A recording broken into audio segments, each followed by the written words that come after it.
So tonight we are making a lemon chicken with Orzo dinner. It has lemon and chicken, of course, all-purpose flour, garlic powder, salt, pepper, spinach, grape tomatoes, broth. The lemon is lemon juice, not a whole lemon. Orzo, basil, and some olive oil. So we're gonna get started right away. I'm going to pull the stems off my spinach leaves, and then I'm going to use my salad chopper to chop them. This takes a very long time, so we're gonna go ahead and speed it up for you.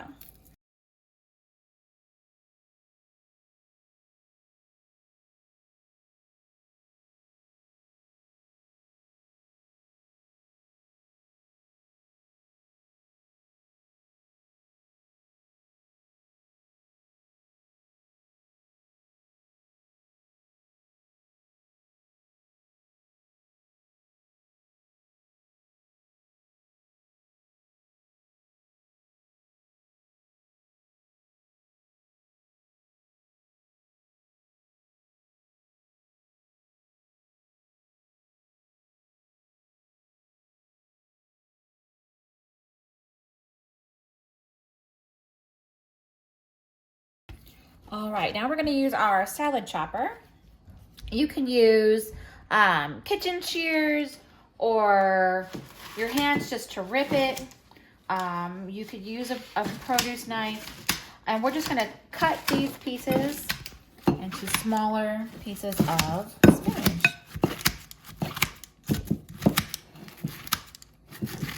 Now, if you're not a big fan of spinach, you can go light on the spinach.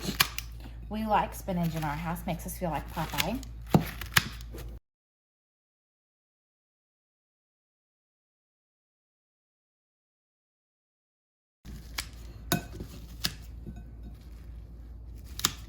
Now, about when do you know that you've chopped it down enough? Well, there aren't any really big pieces. And it's really up to, each person's preference. It says chopped spinach. It doesn't say how big to chop it. Spinach kind of shrinks down when it wilts and cooks, so I'm not super concerned about leaving big pieces. I just want to make sure it is good and chopped. And then the next thing we're going to do is we're going to take a pint of grape tomatoes and we're going to cut these in half. You can just use a regular paring knife or tomato knife, but I'm going to go ahead and continue using my salad choppers. And I'm just going to cut them right into my bowl with my spinach because they're going to get added to the skillet at the same time. Now, you don't have to do that. You can have separate bowls, but my 12-year-old who does my dishes does not like having extra dishes, and I don't blame him. I don't either. So I try not to use extra dishes if I don't have to. And he does appreciate it. We've asked.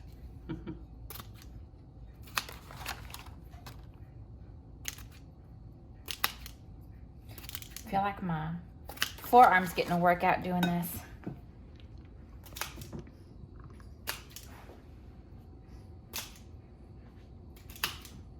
The next thing we're going to do is prepare our chicken.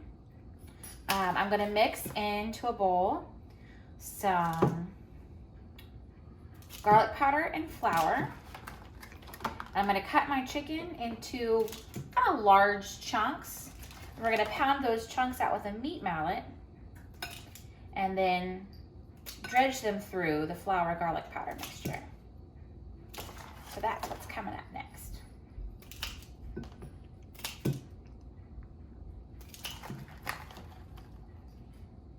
This tool is one of my favorites. It's super handy. I use it all the time. Okay, so those are ready. Set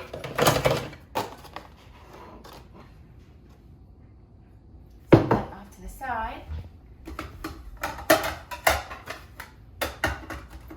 Okay, now I need a third of a cup of flour and a teaspoon of garlic powder.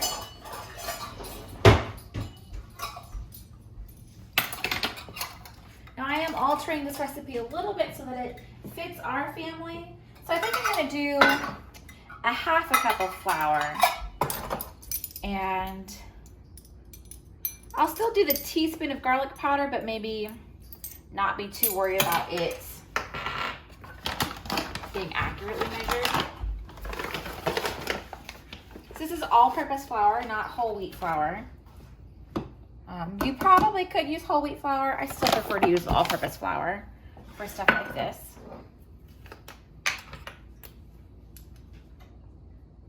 Yeah, see, I'm not really concerned about all that garlic powder that's spilled in there. You could use minced garlic, dry minced garlic, or you could use fresh garlic for this. Well, we're going to be rubbing this into the chicken, so I feel like it'll spread better with the powder. If you use fresh garlic, it tends to be really sticky, and that won't really work super well for our purposes. Okay, setting that aside, brushing off some of my stray spinach pieces.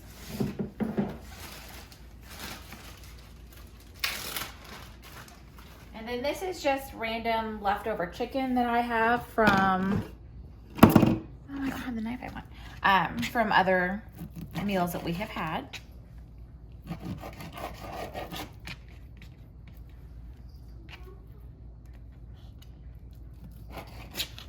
And like I said, I'm just cutting it kind of into large chunks. And these are chicken tenders, and I think I've got some breasts over there.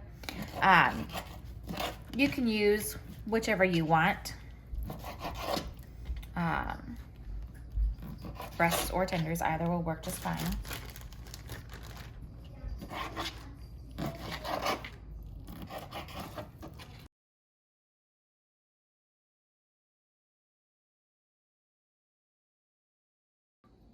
Okay, we are back, and I am using my meat mallet to flatten the chicken down to about 1/4 of an inch thick.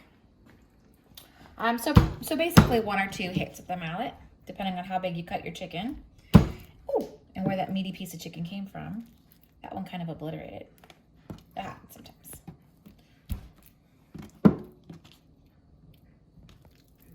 I'm not real sure the reason for doing this in this recipe. I guess it'll make the pieces a little bit differently shaped. It'll probably make it a little bit faster to cook because it'll be thinner. I do have my cast iron skillet already turned on and preheating so that it is ready to cook as soon as we drop these chicken pieces in.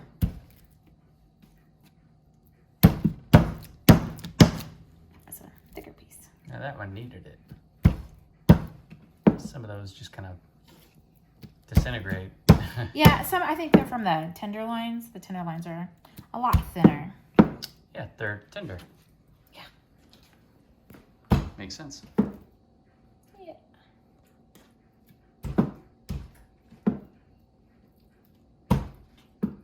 Now, anytime you work with chicken, well, really any meat, but especially chicken, make sure that you wash your hands before and after. I mean, you should wash your hands before you start cooking anyways, but definitely after you've handled the meat, which I have already done a couple times at this point, wash my hands.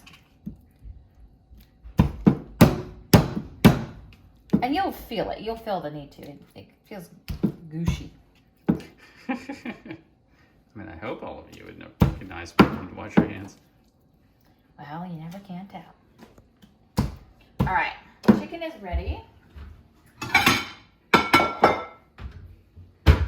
I'm going to dredge it through this flour mixture just to get it good and coated, and then set it on my plate.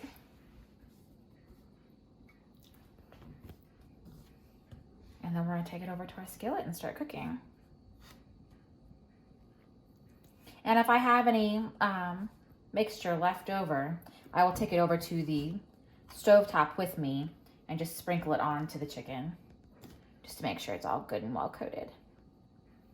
This will kind of give it a little bit more texture, a little more substance. That's a good word for it, substance. Yeah.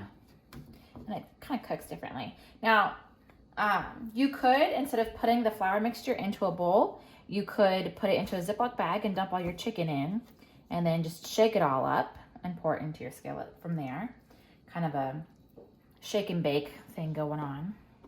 But I guess it's a shake and fry. Yeah, a shake and fry. But yeah, you could do it that way too if you wanted to. So I'm using, as far as the oil that I'm using extra virgin olive oil. I prefer olive oil when it comes to savory cooking, almost always. I occasionally use canola oil, depending on what the recipe says. I pretty much never fry in butter anymore. It's just not healthy. Oh, yeah, we almost not, yeah, never. And if you fry in butter, that's okay. I'm not trying to shame you. My husband has high cholesterol, and so that's something we have to be super mindful of. Yeah, you could be amazed at how much that changes the flavor. Yeah, it really kind of does. And I mean, it does and it doesn't. Like, if you're used to always frying everything in butter and then you switch to olive oil, you're going to notice a difference. But it's not a bad difference. Like, it still tastes good. Yeah. I mean, try that with eggs. I mean, I remember that was an obvious difference between frying in butter and frying with canola oil. I've never fried eggs in butter. That'd be a bad idea. I really thought we did. Maybe that was me whenever I didn't know what I was doing, like Maybe. 8, 9 years ago. But I don't even fry eggs in canola oil anymore. I fry them in just a thin layer of Pam cooking spray. Which is typically canola oil or olive oil. Yeah, but it's not the same as pouring in oil. Yeah, it's still Pam. It's much thinner. Now, we used to fry it in bacon grease, which is delicious, but very unhealthy.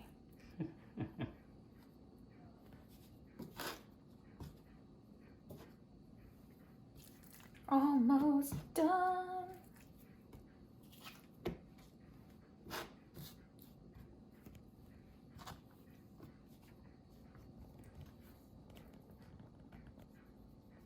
Now, I have altered the recipe a little bit, so I'm going to have to put it into my nutrition facts calculator to see exactly what the carb rating is and how big the serving should be.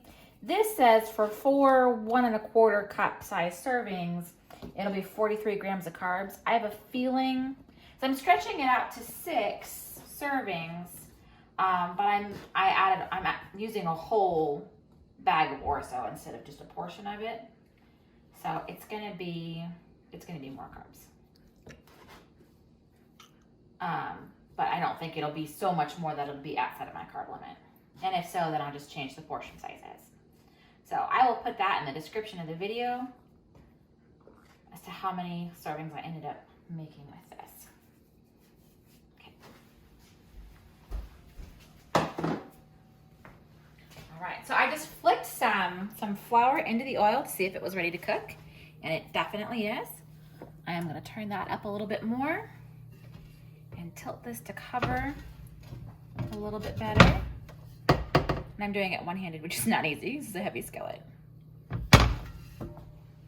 Okay, there we go.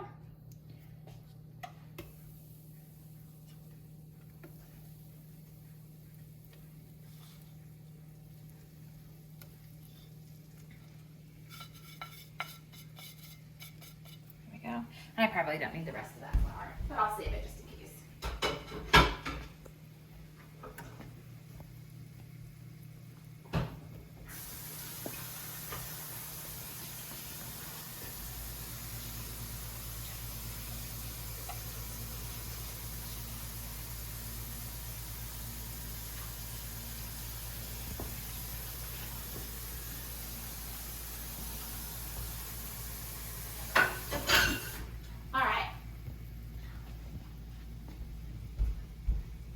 Now, we're going to cook this for about 4 minutes on each side. And then we're going to remove it from the pan and put it in on a clean plate.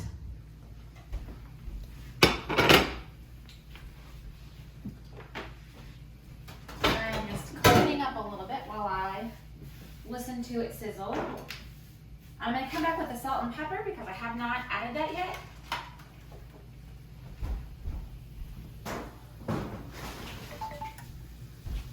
This is one of those salt and pepper to taste kind of moments, so you do you when it comes to how much salt and pepper you want or prefer.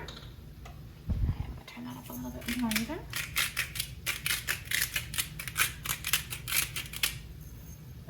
And I like the grated salt and pepper, but you can use the regular non-grated kind.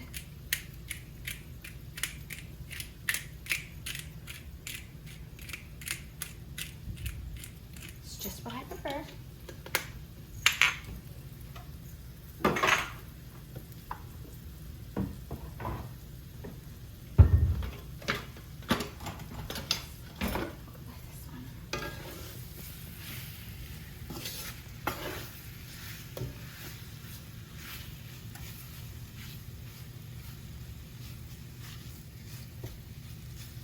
And so I said 3 to 4 minutes on a side, so about 8 minutes total. And I'm not really like cooking this on its sides necessarily. Kind of cooking it together in a lump. So I'm just gonna worry about it being 8 minutes total.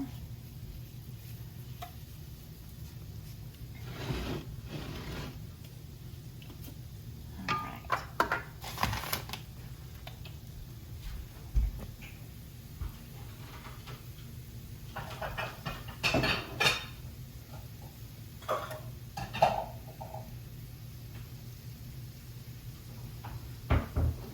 While we are waiting for that to cook, we can measure out our chicken broth and our lemon juice.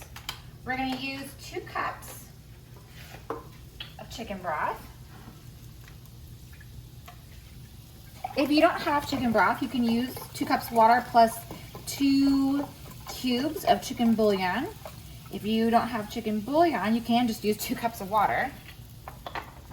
You don't have to use broth. Broth makes it nice, but it's okay. And then 3 tablespoons of lemon juice. It's gonna give it a nice, fresh flavor. And I'm gonna add a little bit more oil to my skillet because that flour soaked it all up. Excuse me. Oh, bless you.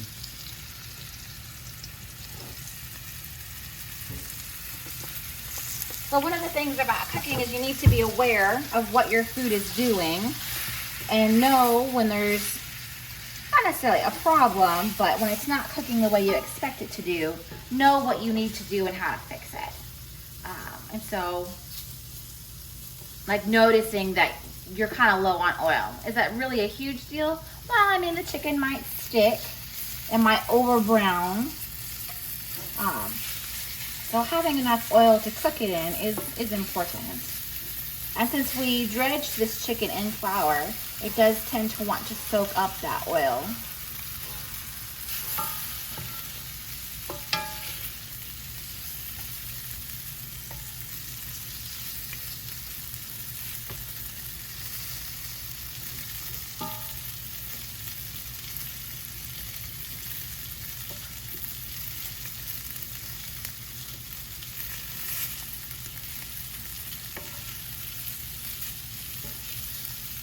See, it already soaked all that oil back up. The oil that I just added. So I'm going to add a hair more. So how much did you put in initially? I tend to not measure oil. Okay. So just enough to cover. I don't measure oil, but I tend to go light on it. Because you can always add more, but you can't take it away.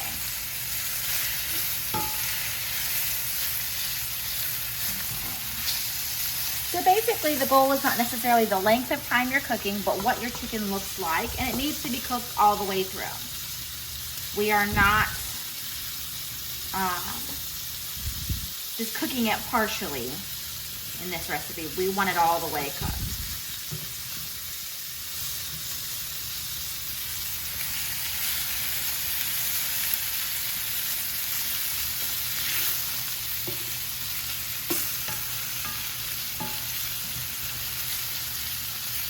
You can tell how cooked or not cooked it is, one, by the color, but two, by how firm it seems when you move it, right? Yeah, the firmness can be a little deceiving. And since we have these pieces good and thin, once they're not pink, that's when it's done. I mean, you want to try to hit for that 8-minute mark, but it might take a little bit longer. It might not take quite as long. And you just want to watch the color. You want it golden, not white, not pink, golden.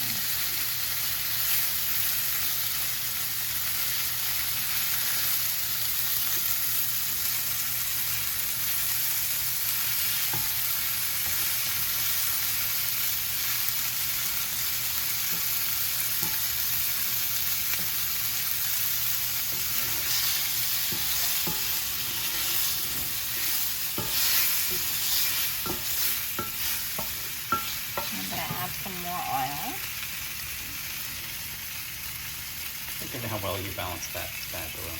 Oh.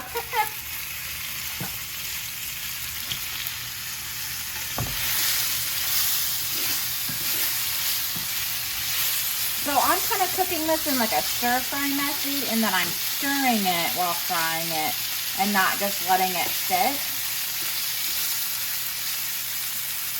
You could let it sit for the 4 minutes and then flip it and cook it for 4 minutes more. But I wasn't feeling that today. I wanted to do it this way. Yeah, cooking means you gotta improvise. Yeah, it does. And don't feel bad if you're like, well, I can't improvise cooking, because I've been cooking for 2 decades, and I'm only now really comfortable in my improvisation skills, if I can say the word.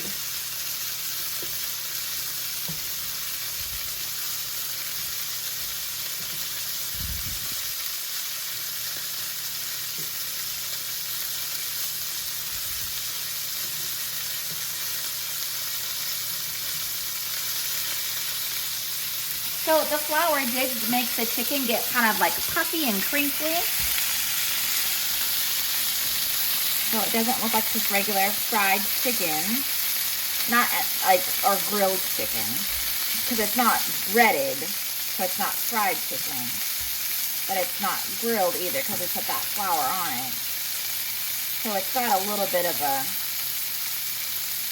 crispiness to the outside.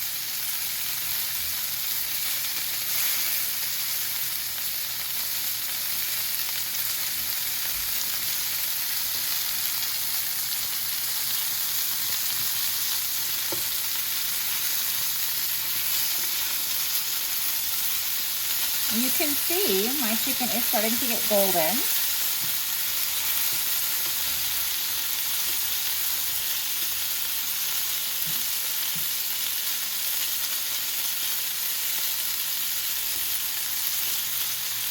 And as we go, I'm going to start removing some pieces that look like they're probably good.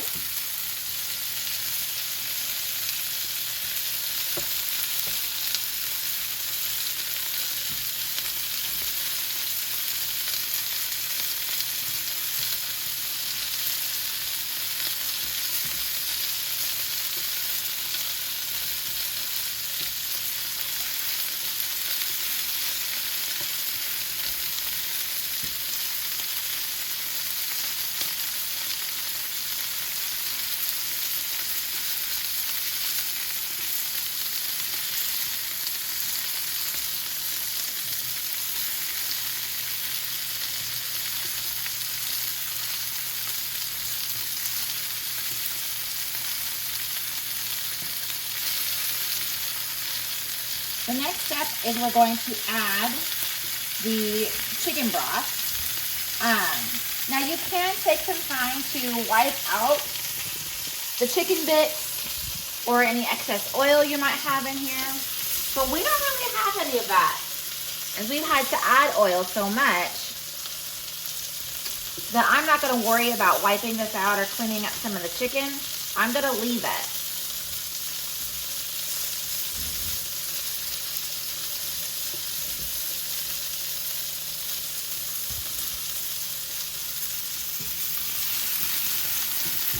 This is sort of a one-pot meal, because you just use the one skillet, but you do kind of go back and forth between what's being cooked in it.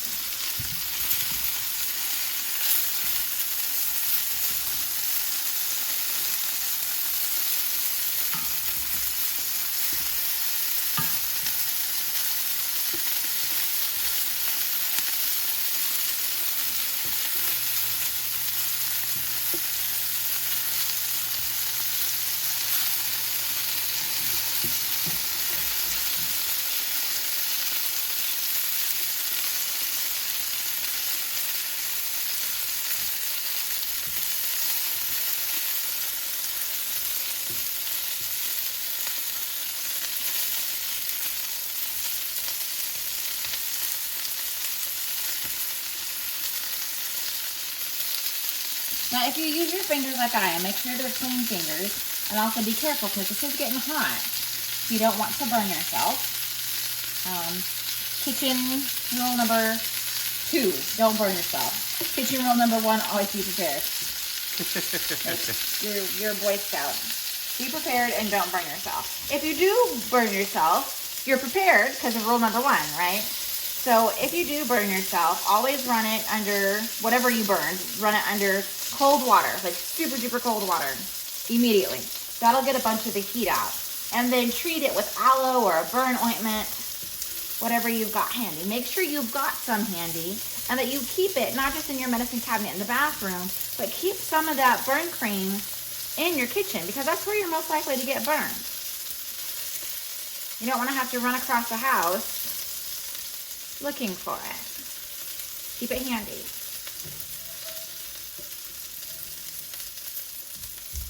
But just don't burn yourself in the first place and you won't have to worry. And it's all well and good to say don't burn yourself, and it's quite the other thing to actually not burn yourself.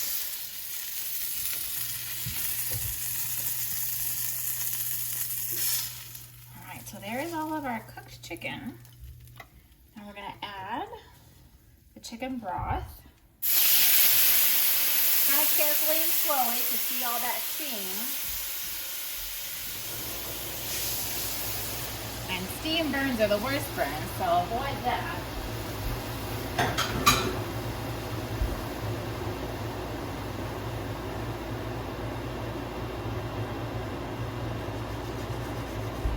Once this broth gets to a boil, we're going to add our orzo.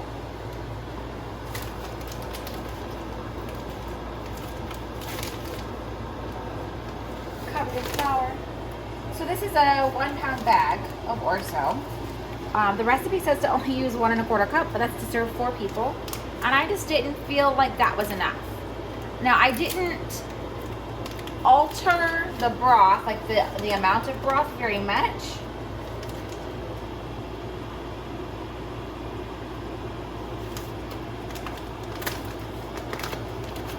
So once I add the orzo, I'll see if I need to add any more. Because I want the orzo to be good and covered. But I don't really want any leftover liquid that I have to drain off, you know what I mean? Yeah, I do. It's not like cooking it regular where you would use a huge pot full of 5 quarts of water. We just want the orzo cooked in broth. Okay, so we've got a good boil going. I'm gonna add this. Now I am using a skillet that doesn't come with a lid. Oh, I made the right amount of broth in there. That's perfect. Now I will probably check this as it cooks, just to make sure that I don't need to add more later and to make sure that it's not sticking. This skillet does not come with a lid, unfortunately. So I'm going to use a baking sheet to cover it.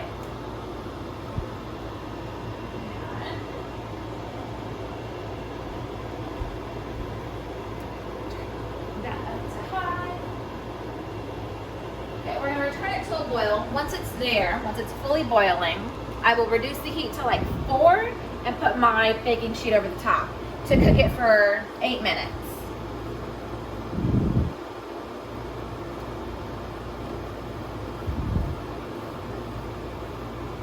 And it's still boiling even when I move it away, so it is good.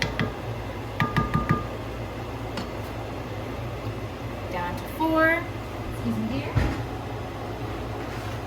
I'm covering it with my baking sheet. And we will see you right back here in 8 minutes.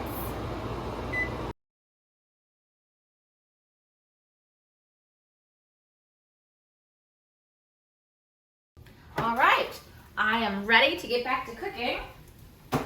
I did check this about halfway through and added about a cup's worth of broth to my skillet. It was sticking a little bit and all my liquid had evaporated or cooked into the orzo. So you can see it's still sticking a little bit, but it's not bad.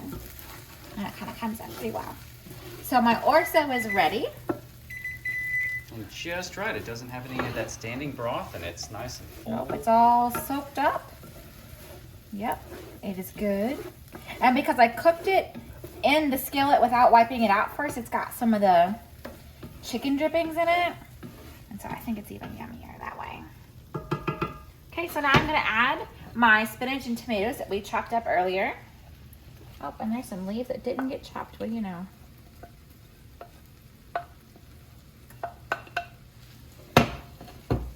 Stir that up in there. I'm gonna also pour in my 3 tablespoons of lemon juice. Stir that up in there. I want my spinach to wilt a little. That's why I've not yet taken off the heat.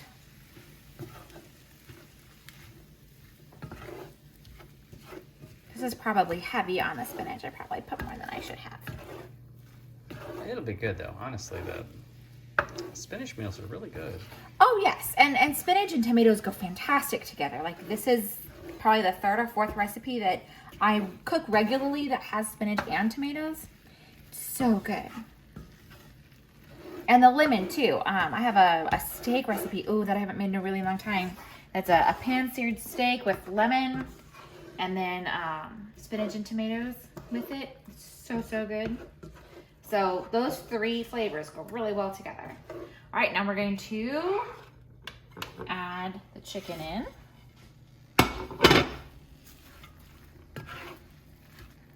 Now it starts to look picturesque. And it smells good, and it looks like it's gonna taste really good. I think everybody's gonna love it. I did use my nutrition calculator while I was letting this cook. I'm gonna make this 8 servings instead of 6, so that it stays within my carb limit. For me personally, if you're not watching your carbs, and you can make it go as far as you want it to. Now the last thing I'm gonna do is I'm gonna sprinkle some dry basil.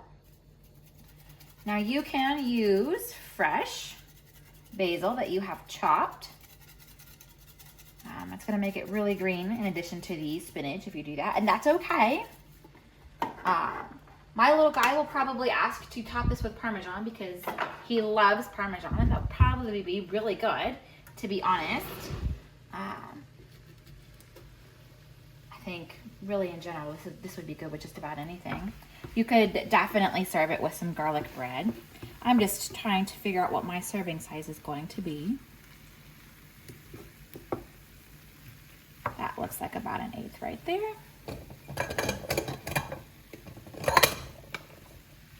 Let's see what a bowl of this yumminess looks like.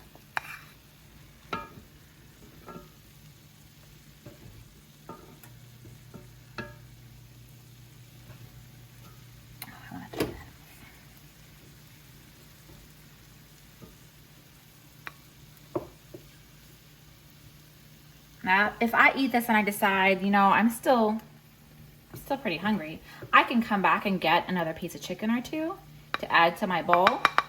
I think that definitely looks like it'll be filling and satisfying and delicious. Move that out of the way. I'm just moving this off the heat. I don't want it to cook any longer. There you go. There's my dinner, lemon chicken with orzo. I hope that you like this recipe. I hope you enjoyed the video. And if you did, hit that subscribe button and make sure you share it with a friend. Also, be sure to follow my blog. The link will be in the description. That's where I share cooking tips and meal planning ideas and all kinds of other crazy fun things that we do. You guys have a wonderful day.